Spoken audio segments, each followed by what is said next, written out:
All right, I'm gonna tell y'all a story.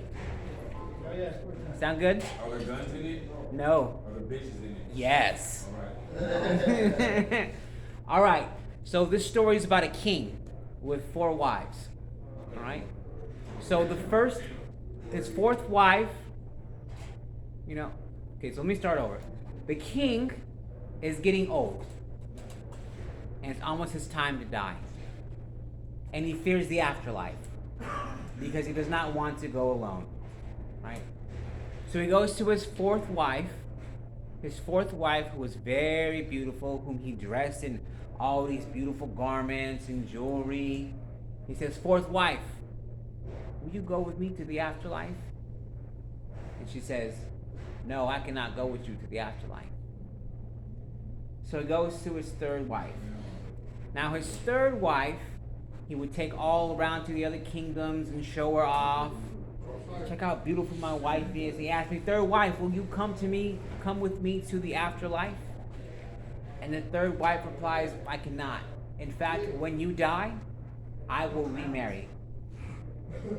So he goes to his second wife. Now his second wife has always been there for him, through thick and thin. He says, "Second wife, will you come with me to the afterlife?"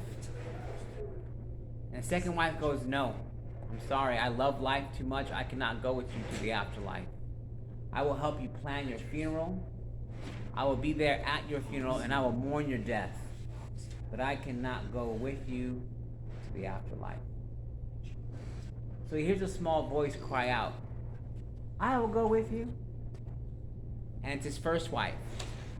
His first wife, whom he neglected, his first wife, whom he did not pay attention to, came to him and said, "I will go with you to the afterlife. In fact, I will go with you anywhere you go, and I will always be with you." And the king says to his first wife, "I'm sorry that I neglected you so. Why did I neglect you so?" You see, the king in this story is us, right? And we all got 4 wives, right? The fourth wife is like his body, right? And you dress it with nice clothes, you put some jewelry on it, maybe a clean watch. And that's cool, but it will not go with you to the afterlife, right? And the third wife is like our possessions. Right? They're nice and they offer us comfort. They're good to have, but we cannot take them with us to the afterlife. In fact, when we die, much like the third wife getting remarried, our possessions will often get divided up amongst our loved ones, right? And our second wife is like our friends and family. And even though they're there for us whenever we need them, they plan our funeral and they mourn our deaths, they will not go with us to the afterlife, right? But our first wife is like our soul that we tend to neglect, which is crazy because our soul is the only thing that is eternal. Our soul is the only thing that will go with us no matter what happens to us.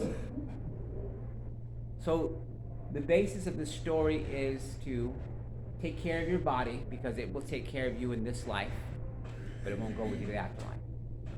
Enjoy your possessions and the comforts they offer, but they will not go with you to the afterlife.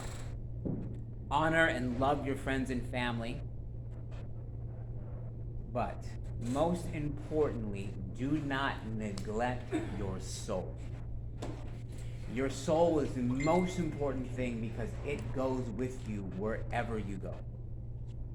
And that's what we're going to do today. So in today's society, being where we come from, to show vulnerability or to show emotion or to speak about times that bring us emotional difficulty is a sign of weakness, right?